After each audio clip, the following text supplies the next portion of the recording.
This is a weird video for me to make. Never in the history of gaming have I ever thought to myself that I had to convince people that dying in the video game was not the purpose. This is something extremely unique to Marvel Rivals. I'll say that Overwatch had its fair share of people just dying too much, but Rivals takes it to an entirely different extreme. And this is because there's a lot of really high ranked players that have turned it into their sort of own play style. But this has led people to believe that dying just doesn't matter. You know, these guys are pros or they're high ranked players and they die all the time, like KD doesn't mean everything. And while to a certain extent that might be true, and there are times where you want to strategically die sooner, or you're trading for a high priority kill, most of your deaths are not going to be that. And this is where a lot of my frustration comes from, because when people see a high-ranked player have a lot of deaths and still win, they think that none of the deaths mattered. But here's something you need to remember. In order for you to have a game where you have a high amount of kills but also a high amount of deaths, it means that that game had to go on a really long time. It meant that you had to play incredibly inefficiently. So even if you won, you took what could have been a 6-minute game and turned it into a 30-minute game. It also means that the more time that you spend in spawn, the less time you're actually playing the game. Because even though the respawn timers is generally 10 seconds and 15 seconds in overtime, I also include the extra 10 seconds is going to take you to get back into the fight. So every time someone dies, there's about 20 to 30 seconds where you're coming back to the fight. There's so much downtime from some of these players, it's like they're not even playing the game at all. So if your goal is to win, your goal is to rank up, would you not want to do that as efficiently as possible? Would you not want to do that in a 6-minute win versus a 30-minute win? Because for me personally, as someone who's older and values their time more, I want to spend that time playing the game more and winning faster. This means that I don't need to play nearly as much as other people to achieve the same results. I'm not going to say there's nothing that we can learn from these players who die a lot and play super aggressively, just that there's a way to do it better. I'm going to bring up a couple of games here as examples. The two games I'm going to look at here are the top and the bottom one. The bottom one is a 31-minute, 31-second game. And the top one didn't even last 6 minutes. If you play efficiently, you can get these games as short as 6 minutes. And if you play inefficiently, you can get these games longer than 30 minutes. And the reason why I call it a selfish playstyle is because of the fact that the reason why a game drags on 30 minutes is because of the fact that one player running it down is hijacking that lobby and dragging the match longer than it needs to be. So I'm going to go in, I'm going to investigate these two games. I'm going to show you why that running it down isn't the strategy that you think it is. I'm going to start first with Team B because they're on defense here, and deaths impact your team much greater when you're on defense. So let's see what happens. Perhaps I can find you. There they are. Now Kez goes in, creates a distraction, pulls out resources, and before waiting for any of those resources to come back, he re-engages right back in again. Now that he's dead, he can't pull out resources, he can't pull attention, he can't be there to help his team. So instead of waiting 8 seconds for his cooldowns to come back, he's dead, and now he's got to wait 10 seconds to respawn and another 10 to 15 to come back to the fight. But now that Team B is down a player, they lose a lot of damage by being down a DPS. And now with it being a 6v5, there's now going to be more damage coming from Team A than Team B can match. And who does this affect most? It's the tanks and the supports. So let's go see what the tanks are trying to do.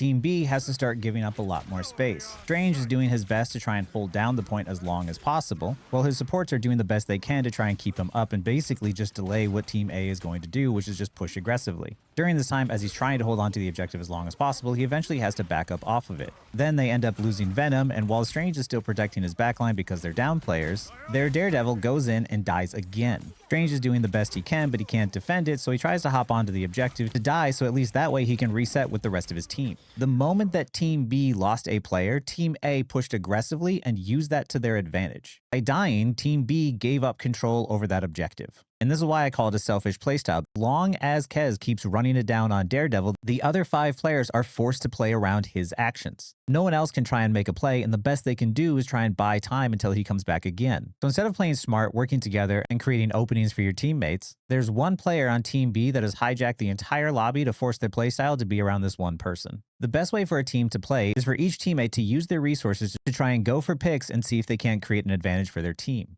And if they can't create that advantage, once you've used your resources and you pulled attention and resources out of the enemy, hopefully one of your teammates can see the opening that you've created and then use their resources to try and capitalize on that. By going in, using your resources, and then immediately dying, you closed any opportunity you could have given to your teammates in order for them to make a play. You turn the entire lobby being about you and only you. because anytime you're down a player, it's very difficult to try and flip it back into your advantage. Now let's go look at a game where players did it right. For this game, I'm going to spectate from Saipei's point of view. Saipei is a really good player that doesn't die very often, and by prioritizing his survival and understanding his team's advantage and disadvantages, he's really good at understanding how to help his team to control the objective. It'll also help to spectate from a strategist's point of view, because then we'll be able to see the entire game and everything that's going on. Now let's watch as a team that prioritizes their survival can control the objective better. Pretty early into the game, Wolverine ends up kidnapping Magneto. This leads to Team A now being down a player, and more importantly being down a tank. So Team B starts to play a lot more aggressively to see if they can't continue to get more staggers. Team A backs up knowing that they're going to have to give up space because of the fact that they've lost one of their tanks. And even though Black Cat died in the process of trying to secure more staggers, having Penny alone as the solo tank isn't enough to retake some of that space. So Team A prioritizes their survival and backs up and gives up a lot of that space temporarily and allows the convoy to move forward. Team A's tank will come back faster than Team B's DPS. You'll always see Saipei try to prioritize doing damage unless one of his allies gets critical, in which case he prioritizes their survival. And by backing up and giving up space temporarily, once Team A's tank comes back, they're able to secure another pick on the Wolverine,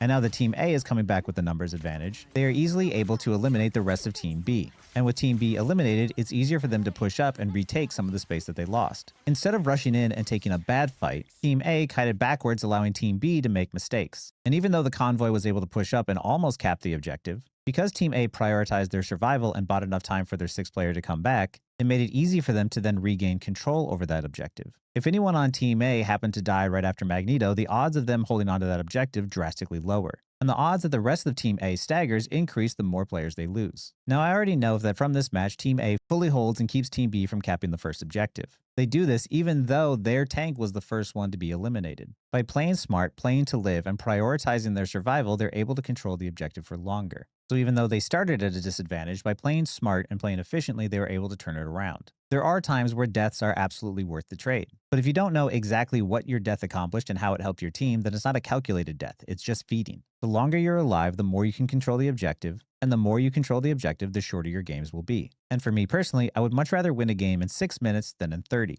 And I would rather win 3 to 5 games in 30 minutes than just one. So then you might be wondering, why is it that there's so many players that can feed like crazy and still manage to climb? And there is a lesson to take away from this, and that's that proactivity is rewarded more than reactivity. I'll use the first point here on this convoy map here as an example. I want you to see that just by getting that singular pick, Team B was able to push the convoy up almost completely to the first objective. When the round starts, there's going to be 4 minutes on the clock, and with a singular kill, they were able to push it that far. So realistically, had Team B won 2 team fights, they would have capped the first point. So someone being proactive and running it down, realistically, if they win half of their engages, they'll cap the first point. When you're being proactive, you also force the enemy team to react to what you're doing. You can force them to use their resources in suboptimal plays or use their ultimates in suboptimal plays. Instead of allowing them to use their ultimates to be proactive and secure picks of their own, you are trying to take advantage of that. Using resources reactively rather than proactively typically will get you less value. And what you're trying to do by controlling space, you're always trying to control the enemy and force them to play on your tempo. This is the reason why being proactive can be so successful. But the lesson here isn't that deaths don't matter. It's that being proactive is a good thing.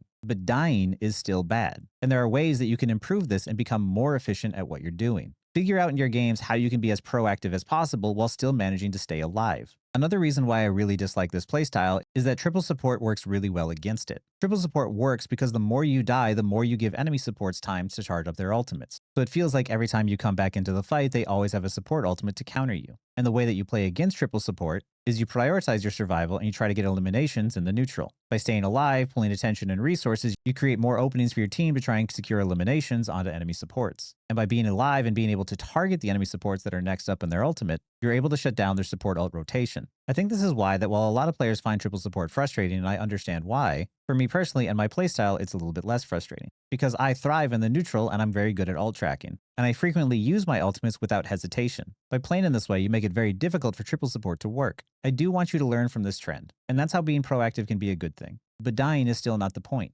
Because when you're in spawn, you're not really playing the game. I don't really find being in spawn and walking back to be the enjoyable part of playing the game. I like being in the action as much as possible. And it's good to limit test. It's good to figure out how far you can push yourself. But if you're dying and you're not learning, you're not limit testing, you're just feeding. Be an efficient player. Be calculated with your plays. Try to have an answer for everything that you do and why you did it. And don't just run it down without understanding why it was effective for others. Because having players like this on my team is incredibly frustrating for me, and I know it is for my teammates as well. Because while I try to create openings for you, you're not trying to create openings for me. It's especially frustrating because a lot of these people are just copycats. You don't exactly understand what you're doing or why you're doing it. And I understand a lot of people want to rank up, so they're looking for whatever's meta or whatever gimmick is out there that could help them rank up faster. But instead of trying to find a gimmick to rank up, it's better to understand the fundamentals. Understand not just how to get value out of your role, but how you bring the most amount of value to your team. The better you practice these fundamentals of using cover, the push and pull, resource trading, alt tracking, all of these things will better help you understand how to win, but not just how to win, but how to do so quickly. And you also have to understand that even if you rank up by playing this way, at some point you're going to go up against other players who are better at understanding your playstyle and how to counter against it.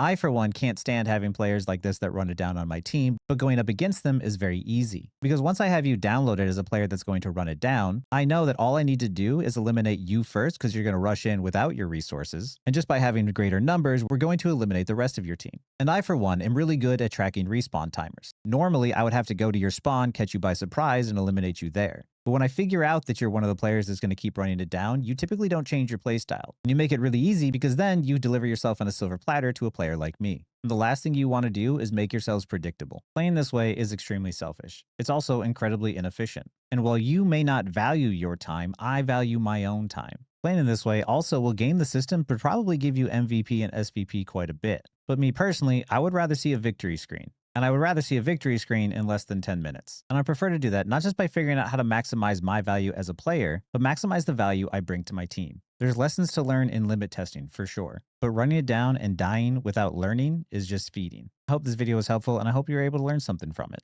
And I hope that all your wins in the new season are less than 10 minutes. That's all I got, and thank you for watching.